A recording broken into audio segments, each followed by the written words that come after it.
there's probably around 30% of the vote that has been counted at the moment, and the Liberal National Coalition has a lead at 61 seats to 58. As I said, though, it is early days at the moment, but it is probably looking like a better election campaign than the Liberal National Coalition thought it might turn out to be, because in those early polls, it had the Labor Party ahead by 2 points, and there were exit polls just a couple of hours ago that had Labor winning this election. There are a lot of nervous people behind me. I'm in the Labor after party, if you will. We'll be hearing from the opposition leader, Bill Shorten, later on in the night, or maybe the possible Prime Minister. But one of the big surprises so far in a very close contest is the seat of Warringah, and that was held by the former Prime Minister, Tony Abbott, and he has lost his seat. It was a very divisive campaign there, and he's lost his seat to an independent, a former Olympic skier, Zali Steggall.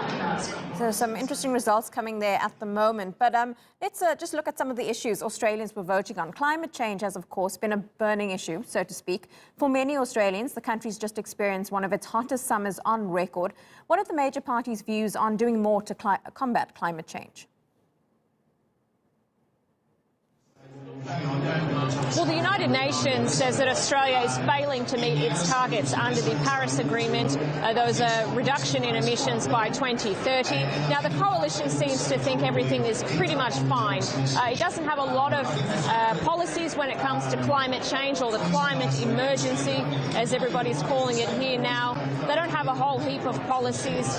They say they're trying to meet those targets at a, quote, canter. The Labor Party, on the other hand, has prioritised climate change, has promised a pledge to invest billions of dollars in renewable energies, wants to get Australians driving electric cars, and by 2030 wants 50% of Australia's energy to be generated by renewable energy.